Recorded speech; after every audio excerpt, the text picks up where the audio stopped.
week 18 is fast approaching us, and with the injury to Bruno Fernandes, it seems like a lot of people have to change their transfer plans, including me. So let's have a look at my early transfer plans for game week 18. But before we get started, make sure you guys like this video, because listen, I probably don't even deserve a like, but the person that deserves a like is Verbruggen, because he finally came up with an 11-pointer. And I'll be honest, I think a big haul for Verbruggen since I brought him in was due. And this is the, let's say, benefit that you get of owning him rather than a David Raya. David Raya probably gets clean sheets more often than not. But once these sort of mid-ish keepers, let's say, or mid-table keepers, Verbruggen and the Kelleher's haul, or like keep a clean sheet, there's a big chance that he's going to be a big score. And that's what the case was. He made 6 saves in that game. He got 2 extra save points and then obviously picked up 3 bonus, I think it was. A draw was definitely a fair result in the Brighton-Sunderland game. I don't think, to be honest, Verbruggen made 6 saves, but when I saw the highlights of the game, it wasn't like the keepers, especially Verbruggen, made wonder saves in this case. I don't think Brighton, it seems like from the statistics and the highlights, that they got pummeled by Sunderland. A draw was probably a fair result. An 11-pointer for Verbruggen. I am very, very happy. Now, Timber, 6 points, because if you guys have missed it, over the last hour, I was making the graphics for this video and I saw Timber, his bonus point disappeared. Because after the game on Saturday, he was on 1 bonus. Now, it seems that David Raya has got the bonus again. It seems that Timber has ended up on 6 points, which is very, very frustrating because I keep saying it. I feel like a lot of people, probably not now, but before, when people were thinking about bringing Timber in, had, let's say, Gabriel, and then the debate was either Raya or Timber. Timber, I don't think has done enough during that period to outscore Raya. I think Raya might actually be ahead because obviously Raya hasn't missed a game. Timber, 6 points. Arsenal double clean sheet, to be honest. I'm not going to complain, but slightly frustrating with Timber. And there was also a chance where Bukayo Saka had a shot cleared off the line by Tarkowski. That would have been a Urian Timber assist. So we were so close to greatness, but at the end, we were so far. But 6 points for Timber, not going to complain. Virgil van Dijk, 2 points. And listen, very frustrating end to that game in terms of Tottenham scoring. It seems like Richarlison is always the one that gets a clean sheet gone. Virgil van Dijk probably should have done better with the goal as well. The way he swung his boot at the clearance is not something you necessarily expect with Virgil van Dijk and the high standards he set over the years. But 2-pointer for Van Dijk. Other than that, I'll be honest, I'm disappointed. Because when your opposition goes down to the 9 men, you're expecting a clean sheet. But what can you do? Joachim Andersen still to play. And EKITIKÉ. This is another one where I'm delighted owning him. Because obviously, it seems like that left centre-back role for Arsenal is the guy that keeps getting most of like the defensive contributions. We saw the same thing with Gabriel. Saliba didn't really get any. EKITIKÉ again playing left centre-back. Cleaned up with Defcon, which was very, very nice. A clean sheet. Not going to complain. And EKITIKÉ also did pick up a couple bonus. So I'll be honest, EKITIKÉ, Verbruggen, they're the stars of the show this week, which is why you should like the video for them too. But anyway, let's move over to the midfield. Now the midfield, and I think with the midfield, there's probably a lot to talk about with my team. Let's start with Bukayo Saka, who's definitely a conversation for a lot of FPL managers right now. He didn't take the penalty. I'll be honest, that was no surprise to me. Like I said, even when Saka took the penalty, when everyone was saying Saka has 100% penalty share, I never thought that was the case. I always thought Gyökeres was going to take some penalties, and that's exactly what happened. And obviously Gyökeres, who is a very, very good penalty taker, dispatched it very, very well. Regarding Bukayo Saka, I still think there was a couple other chances, like I already spoke about, that he had the one that was cleared off the line, a couple other half chances.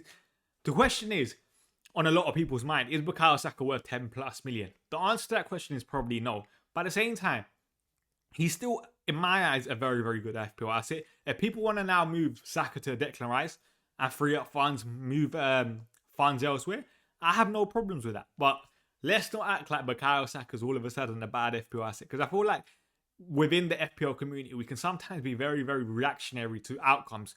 Last week, everyone wanted to captain Bukayo Saka. Now, all of a sudden, he's a bad FPL asset. Guys, come on, let's relax. Bukayo Saka is still a fine FPL asset. 3-pointer, a blank. Listen, bad outcome. Is it a bad decision owning him? 100% no. But anyway, I don't have any plans to sell Bukayo Saka just yet. That's all I'm going to say. And listen, it is what it is. As I said, Arsenal's attack, by the way, I feel like in a game where you probably thought Arsenal were going to have a lot of the ball, Odegaard, Zubimendi, Rice in the midfield, you can probably argue wasn't necessarily needed. I've seen some people say having Odegaard and Zubimendi, two, let's say, pass-heavy midfielders, might not be the best of situations for Arsenal, maybe. To be honest, like, I hear all of that, what people say, but at the same time, when Eze comes in, has Eze really set the world alight for Arsenal? Bar his hat-trick against Tottenham, I think the answer to that question is no. Is an interesting one with Arsenal and the midfield dynamics and how that helps Saka. The one thing I would say, I think when Odegaard plays, it makes Saka a better FPL asset. I think Saka and Odegaard combine very, very well down the right-hand side. You saw it a couple times against Everton, but he's still blanked. So you guys, if you want to sell him, go ahead. Minte 3-pointer. Now this is where the frustration comes in, because Brighton, they didn't really create a lot against Sunderland. They ended the game with 0 big chances created. Minte did pretty much nothing the entire game. And I think he came off around the 70th minute, which is not ideal for a Minte owner. But at the same time, Arsenal next week, not going to play him. Game week 19 and 20, West Ham and Burnley back-to-back. I think you have Minte right now. I think you probably have to see this out and be patient. And hopefully it pays up. But obviously Brighton, they're attacking. We saw Danny Welbeck wasn't in the squad, for example. I don't... Like, when you watch Brighton are a weird side where they can obviously compete against most sides, but I don't think they're the Brighton of De Zerbi where they really play attractive football and, let's say, pummel teams up, if that makes sense. Like, De Zerbi's team scored quite a lot of goals, for example. I don't think this Fabio Hertzler team does exactly that. And listen, it'll be interesting to see what Brighton fans actually think of Fabio Hertzler, because obviously I've seen Glenn Murray a couple of weeks ago on Sky Sports, former Brighton player, criticising Fabio Hertzler. The results are not bad for Brighton, to be honest, but obviously some people still have question marks. Phil Foden 3-point, and I'll be honest, I don't really mind. Like I said, Phil Foden's ownership is so high, and I watched the highlights of the Manchester City game. He still had chances. He still looked very good. Some of the combination play, by the way, between Phil Foden, Cherki, Haaland. Sensational. Sensational. Now, I know Pep Guardiola gets a lot of criticism for, let's say, taking the fun out of football. Cherki, Foden, some of the stuff they're doing on the football pitch right now is extremely fun to watch. Chucking a Reinders, who had a couple chances, who was thinking about bringing in, obviously got his goal. That Manchester City team is actually kind of fun to watch. And who would have thought? Obviously, over the last couple of years, we've always said Pep Guardiola's Manchester City, they might be efficient in terms of results, but it's not fun to watch. Right now, they are very, very fun to watch. Semenyo 10-pointer. Very, very nice goal from him. Took it extremely, extremely well. Got bonus as well, which is nice. But at the same time, you probably would have wanted a bit more just because it was Burnley. But 1-1 result for Bournemouth, Burnley. Again, very, very disappointing. Bournemouth's results over the last, let's say, 6 or 7 games have been very, very disappointing. So let's see how Iraola now changes that. Because the midfield setup, I did not like. He obviously played Tavernier a bit deeper against Burnley, which, listen, they probably thought they were going to have a lot of the ball. But I always say this, having more attackers on the football pitch doesn't mean you're a more attacking side. So, listen, he sacrificed having another, let's say, more natural midfielder, someone like a Ryan Christie, Alex Scott, who can obviously dictate play a bit more. Let's see how Iraola changes. I'm still going to own Semenyo for the next week against Brentford, but it is what it is. Now, as you guys can see, I took out Mbeumo on that Friday night because Live FPL, by the way, had Mbeumo dropping on that Friday. And I said, if Mbeumo was going to drop, I was going to make a change. The problem was, I thought Mbeumo was going to drop on that Saturday or the Sunday, to be honest. And I had a bit more time to prepare. I had all the Game Week 17 matches to obviously analyse things.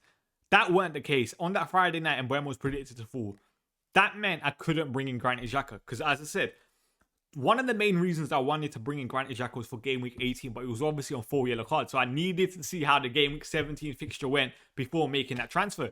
As soon as Granit Xhaka was out, or Mbeumo was predicted for, I could not bring in Granit Xhaka.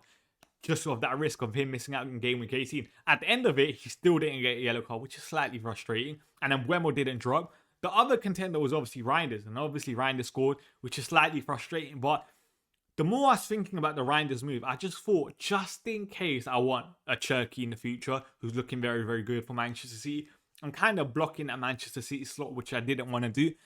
And that's why I ended up on Alcaraz from Everton, who, with Drewsbury Hall out, we know he's going to play in the number 10 role. The fixtures and the game weeks that I need him for example, Game Week 18, he has very good fixtures. He has Burnley next. So I'm going to have a Carlos Alcaraz, Everton number 10 against Burnley. low ownership, and to be honest, he's a fifth midfielder. You can have a bit of fun with it, and I thought Alcaraz is a fun pick, so that's why I went there.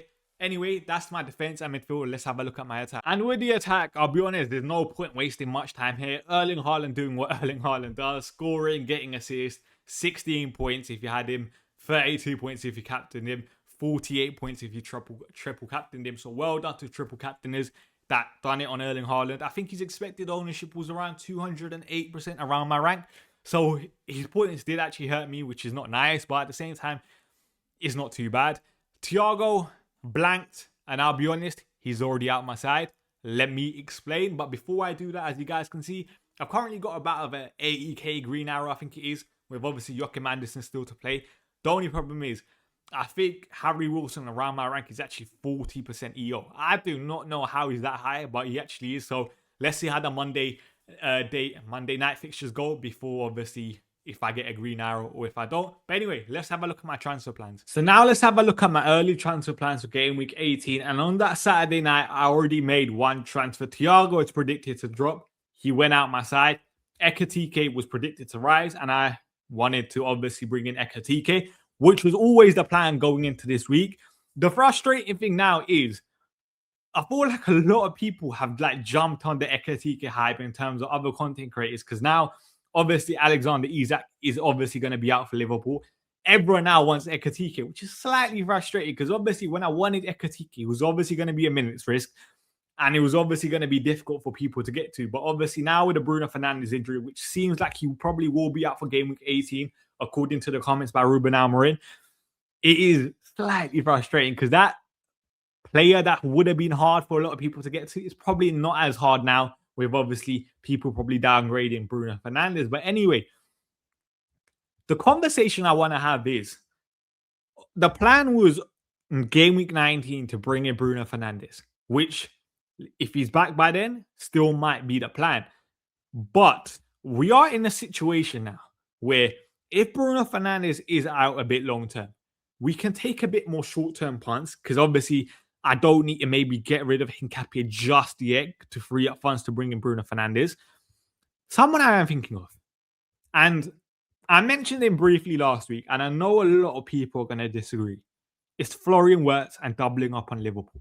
Now, I know that might be a bit of a controversial, but I feel like Florian Wirtz, he's obviously been getting a couple of returns over the last couple of weeks. I've always said, I think Florian Wirtz, his performances haven't been as bad as, let's say, people on social media are making out. The Liverpool setup, I think, obviously, if Florian Wirtz, that he obviously came off at the end of the game, is not serious. I think his performances have obviously been very good. And I feel like that position that he's playing right now, with Liverpool obviously going with the 5 midfielders and 1 striker, he gets a bit more license to attack the areas that he wants to attack. For example, Florian Wirtz in that inside left channel is deadly.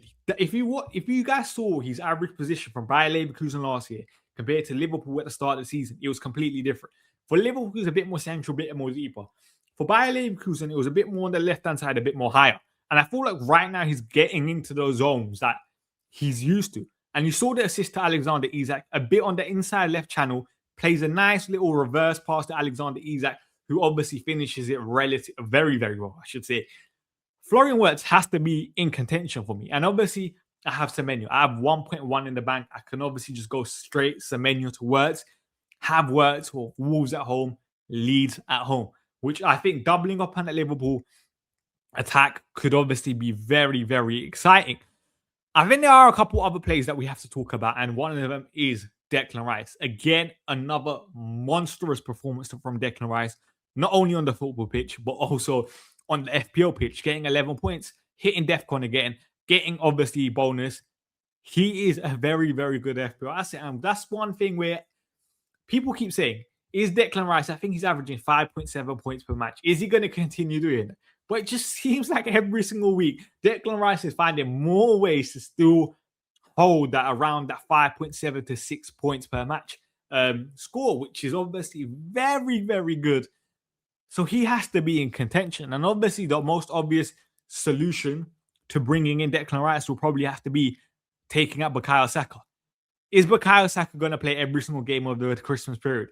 The answer to that question is no, because these games are coming in quick succession now after game week 18. That is something to think about. But am I really willing to take out Bukayo Saka? The answer to that question currently is no. Because one of the main reasons why I want to keep Bukayo Saka is Cole Palmer. There's going to be a point in the season where we do want Cole Palmer. And as you guys can see, Cole Palmer got another assist. What do you call it? Got another assist this week. He obviously got his goal last week. He's got back-to-back returns for the first time this season. These are Chelsea's fixtures. There's going to be a point at game week 21 where they have Fulham, Brentford, Crystal Palace, West Ham, Wolves, Leeds, Burnley. Especially that 24 to 27 run. We are going to want Cole Palmer.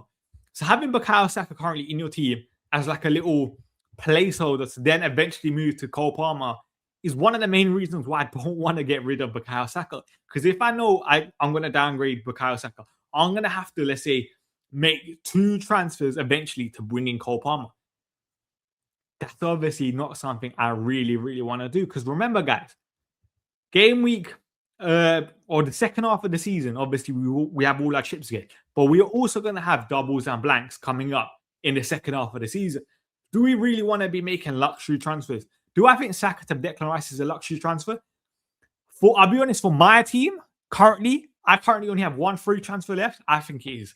It's not a transfer I'm willing to make currently. Other than that, any other plays that I'm thinking of, Cunha has to be in contention now. The only problem is with that Bruno Fernandes injury is, let's say Kobbie Mainoo's back. Manchester United are going to set up with Kobbie Mainoo and Casemiro midfield because obviously Kobbie Mainoo is the Bruno, let's say, replacement according to Ruben Amorim. The problem I have with that is, and this is no fault to Kobbie Mainoo, who I think is a phenomenal player, a brilliant young talent. I thought that Bruno Fernandes' impact on that Manchester United side, there's not many players that can have the same impact, not only in terms of his on-the-ball capabilities, what he can do on the football pitch, but also his leadership in terms of how he rallies around. And it almost seems like he's always been Manchester United's most important player over the last couple of seasons. Losing that, I'm not too sure how Manchester United then obviously react and how they perform. Saying that though, I feel like with Cunha obviously got another goal today against Aston Villa and obviously had another really, really big chance that he probably should have scored. It seems like Cunha almost has that talismanic, let's say, figure about him where when the going gets tough, he will try to produce something. And obviously he done it last season for Wolves at a very, very good rate. And he could do something very, very similar at Manchester United. So even though Cunha wasn't in my direct thinking going into this week, or in terms of the transfer plans that I showed you guys before, he might just be in my thinking right now, depending on what I see from Manchester United against Newcastle. But also, as I said, I do want a bit more updates from Ruben Amorim regarding Bruno Fernandes. Hopefully, there's obviously going to be a couple of reports that will probably come out before the game week 18 deadline. For example, from Laurie Whitwell from The Athletic. Very, very reliable. So I'm going to wait until we hear anything more about Bruno Fernandes, just so I can, let's say, confirm my transfers going into game week 18. Like I said, if Bruno Fernandes is not fit for, let's say, 2 to 3 weeks or even longer, Florian Wirtz might be coming into my team. I'm going to double up on that Liverpool attack. If he's not, if Bruno Fernandes is back relatively soon, then I'm probably not going to make that transfer. But that's how my team is looking at for game week 18. EKITIKÉ is in. Hopefully, Bruno Fernandes or Wirtz will join him very, very soon. But anyway, if you guys enjoyed this video, make sure you guys give it a like. Comment your thoughts on my team. Subscribe to the channel and let me know how you guys done in game week 17.